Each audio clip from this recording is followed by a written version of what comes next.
അസ്സലാമു അലൈക്കും വറഹ്മത്തുള്ളാഹി വബറകാതുഹു. വഅലൈക്കും അസ്സലാം വറഹ്മത്തുള്ളാഹി വബറകാതുഹു. ഉസ്താദല്ലേ? ഒരു അൽഹംദുലില്ലാഹ്. ചോദ്യം. ഇപ്പോൾ പെരുന്നാളിന് നമ്മൾ സാധാരണ നമ്മളെ വസ്ത്രമൊക്കെ ഒന്ന് അലക്കി തേച്ചിട്ടൊക്കെ ഇടാറുണ്ട്. പുതിയ വസ്ത്രം അങ്ങനെ അലക്കാതെ ഇടലല്ലേ നല്ലത്? നമ്മളിപ്പോൾ പുതിയ വസ്ത്രം എടുത്തു കഴിഞ്ഞാൽ അതങ്ങനെ പൊട്ടിച്ചിട്ട് അങ്ങോട്ട് ഇട്ട് പോകുന്നതാണ് സാധാരണ ചെയ്യൽ. ചില ആളുകൾ അത് അലക്കണമുണ്ട്. അപ്പോൾ ഈ ഇങ്ങനെ പുതിയ വസ്ത്രവും അലക്കൽ സുന്നത്തുണ്ടോ? എന്താണ് അതിൻ്റെ ശരിയായ വശം ഉസ്താദ് ഒന്ന് അറിയിക്കണം ഇൻഷാ അല്ലാഹ്. പുതിയ വസ്ത്രം അലക്കിയിട്ട് ഉപയോഗിക്കണോ അതല്ല അലക്കാതെ ഉപയോഗിക്കണോ? പുതുവസ്ത്രം എന്ന് പറയുമ്പോൾ ഇപ്പോൾ നമ്മൾ പുതിയത് പെരുന്നാൾക്ക് മാത്രമൊന്നുമില്ല ഇപ്പം എടുക്കുക. അല്ലാത്ത സന്ദർഭങ്ങളിലൊക്കെ ഇപ്പം അങ്ങനെ വസ്ത്രം എടുക്കാൻ പ്രത്യേക സമയവും ടൈമൊന്നുമില്ല. കല്യാണമോ സൽക്കാരോ അല്ല അങ്ങനെയൊക്കെ വെറുതെ ഒക്കെ എടുക്കും. അപ്പോഴൊക്കെ പുതിയ വസ്ത്രം തന്നെയാണല്ലോ, പെരുന്നാൾക്ക് മാത്രമൊന്നുമല്ലല്ലോ പുതിയത് എടുക്കുക. അപ്പോൾ ഈ ഒരു പുതുവസ്ത്രം അതിൻ്റെ ആ പുതുമയിൽ അങ്ങനെ തന്നെ ധരിക്കണോ അതല്ല നമ്മുടെ നാടുകളിലൊക്കെ പ്രത്യേക ഒരു പ്രകൃതി അത് കൊടുന്നു കഴിഞ്ഞാൽ ഒന്ന് വാഷ് ചെയ്തിട്ട് എടുക്കുള്ളൂ, പ്രത്യേകിച്ച് സ്ത്രീകളൊക്കെ. അപ്പോൾ അവരൊക്കെ പർച്ചേസിന് വേണ്ടി പോയി കഴിഞ്ഞാൽ കുട്ടികൾക്കും എല്ലാവർക്കും കൂടി എടുത്തിട്ട് പിന്നെ അതൊന്ന് വാഷിംഗ് മെഷീനിൽ ഒന്ന് കറക്കി എടുക്കും. കൂടുതലൊരു അലക്കലില്ലെങ്കിലും ഒന്നൊരു കറക്കല് അങ്ങനെ വാഷ് ചെയ്യാന്ന് പറഞ്ഞത്. അപ്പോൾ പിന്നെ എന്താ ചെയ്യുക, പുതിയ വസ്ത്രം അലക്കിയ നിലയിലേക്ക് വരുമല്ലോ. ഇവിടെ പുതുവസ്ത്രം അങ്ങനെ തന്നെ ധരിക്കുകയാണ് വേണ്ടത്, ആ പുതുമയിൽ തന്നെ ധരിക്കുകയാണ് വേണ്ടത്.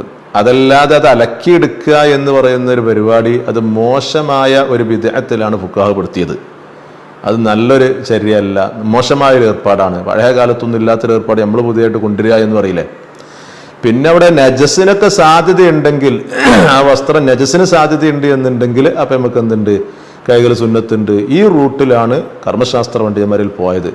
മഹാനായ ഖാത്തിമുൽ മുഹഖ്ഖീൻ ഇബ്നു ഹജർ ഹൈതമി തങ്ങൾ തന്നെ അവിടുത്തെ പല ഗ്രന്ഥങ്ങളിലും ഈ മസ്അല രേഖപ്പെടുത്തി വെക്കുന്നുണ്ട്. ഇപ്പോൾ അവിടുത്തെ അഷ്റഫുൽ വസാഇൽ എന്ന കിതാബ് ഹബീബ് റസൂലുള്ളാഹി സ്വല്ലല്ലാഹു അലൈഹി വസല്ലം തങ്ങളുടെ ജീവിതശൈലിയും അങ്ങനെ ഒരുപാട് കാര്യങ്ങളൊക്കെ അടുത്ത വസ്ത്രം, അതുപോലെ തന്നെ അവിടുത്തെ അങ്ങനെ തുടങ്ങിയിട്ട് ഉറക്ക്, ഇരുത്തം എന്നൊക്കെ പറഞ്ഞ് പലതും പരിചയപ്പെടുന്ന കിതാബാണ് ഈ പറയുന്ന അഷ്റഫുൽ വസാഇൽ ഇബ്നു ഹജർ ഹൈതമി തങ്ങളുടെ. ഇതിന് ഈ പറയുന്ന മസ്അല പറയുന്നുണ്ട്. ഇതിന്റെ 130-ാമത്തെ പേജിൽ ഫഖദ് സറഹ ഇമ്മത്തുന, നമ്മുടെ പണ്ഡിതന്മാരൊക്കെ ഉറപ്പിച്ച് തറപ്പിച്ച് പറയുന്നുണ്ട്, ബി അന്ന മിനൽ ബിദഇൽ മദ്മൂമത്തി, മോശമായൊരു ബിദ്അത്തിൽപ്പെട്ടതാണ്. മോശാചാരം എന്നറിയില്ലേ, അങ്ങനെ മോശമായൊരു ബിദ്അത്തിൽപ്പെട്ടതാണ് ഗസ്ലു സൗബിൽ ജദീദി, പുതിയ വസ്ത്രം അലക്കിയെടുക്കുക. ഖബല ലുബ്സിഹി, ധരിക്കുന്നതിന് മുമ്പ്, ധരിച്ചിട്ടൊന്നുമില്ല പുതിയത് കൊണ്ടുവന്നിട്ടൊന്ന് അലക്കിയെടുക്കുക, അതൊരു മോശമായ ഏർപ്പാടാണ് എന്ന് നമ്മളെ പണ്ഡിതന്മാരൊക്കെ ഉറപ്പിച്ച് പറയുന്നുണ്ട്. എന്നിട്ട് തുടർന്ന് പറയാണ്, ഫലാ നളറ ലിദാലിക്കൽ ഇഹ്തിമാലി, അതൊരു ഇഹ്തിമാലിനൊന്നും ഒരു ചിന്തയും നോട്ടമൊന്നുമില്ല, എങ്ങനെയായാലും കൈകണ്ട എന്ന റൂട്ടിലാണ് പോയത്, പുതിയതല്ലേ എന്നുള്ളത്.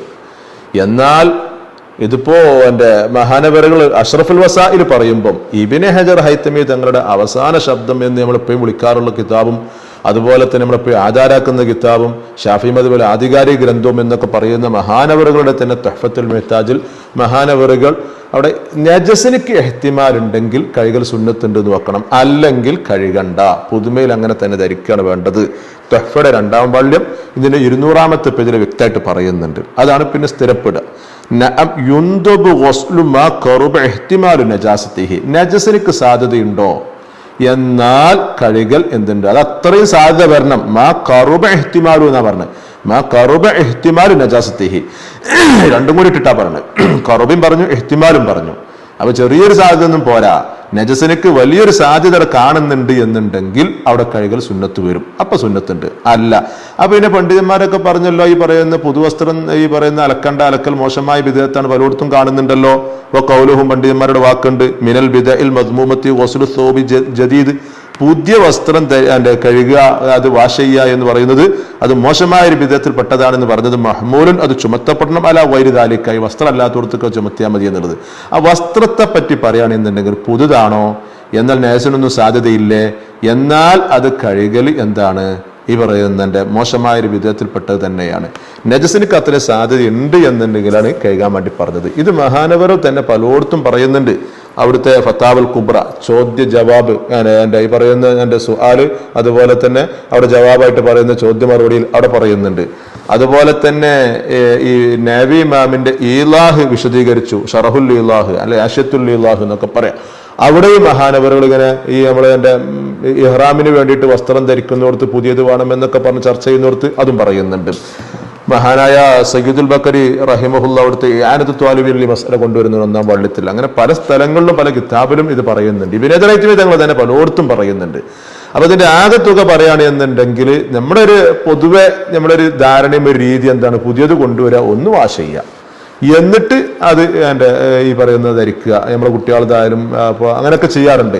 അതൊരു മോശമായ ഒരു ഏർപ്പാടാണ്. നജസിന് സാധ്യത ഉണ്ടെങ്കിൽ മാത്രം. നജസിന് സാധ്യത എന്ന് പറയുമ്പോൾ ടെക്സ്റ്റൈൽസിൽ നിന്നും വസ്ത്രം എടുക്കുന്ന സമയത്ത് അതാ പറയുന്ന അത്രയും ഉള്ളിന്ന് എടുത്ത് കൊണ്ടുവരുമ്പോൾ അവിടെ ഇപ്പം നജസിന് സാധ്യതയേ ഉണ്ടാവൂല.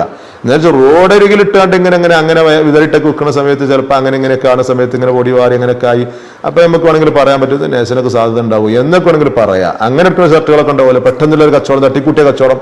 ഇപ്പൊ നമ്മൾ ഒരു സുപ്രാണ്ട് വിരിച്ച് പെട്ടെന്ന് കുറേ സാധനം പൊട്ടിച്ചിട്ടിട്ട് ഇങ്ങനെ ഉക്കേക്കാരം, അത് കുറച്ചു നേരം ഉണ്ടാവുള്ളൂ, കഴിഞ്ഞാൽ പോവുകയും ചെയ്യും. അപ്പൊ അങ്ങനെയൊക്കെ ഉള്ളതാണെങ്കിൽ പിന്നെ അങ്ങ് പറയാൻ സാധ്യതയുണ്ട്. ഇതൊന്നും ഇല്ലാതെ ടെക്സ്റ്റൈൽസ് കയറിയിട്ട് എടുക്കുന്ന സമയത്ത് എന്ത് സാധ്യതകളുള്ളത്? അപ്പൊ അതുകൊണ്ട് പൊട്ടിച്ചിട്ട് അങ്ങനെ തനിമയിൽ തന്നെ ധരിക്കണം, അതാണ് വേണ്ടത്. മനസ്സിലായില്ലേ? അതല്ലാതെ അത് കഴുകിയിട്ട് വാഷ് ചെയ്തിട്ട് ധരിക്കുക എന്ന് പറയുന്നത് മോശമായ ഒരു ഏർപ്പാട് പെട്ടതാണ്, ഒരു വിധേയത്തിൽപ്പെട്ടതാണ് എന്നർത്ഥം കേട്ടോ. അതിലിപ്പോൾ സ്ത്രീകളായാലും പുരുഷന്മാരായാലും ഒക്കെ കണക്ക് തന്നെ. അത് പെരുന്നാൾക്ക് എടുക്കുന്ന ഡ്രസ്സൊന്നുമില്ല, എപ്പോഴൊക്കെ പുതിയ ഡ്രസ്സ് എടുത്താലും അവിടെയൊക്കെ അത് ബാധിക്കും.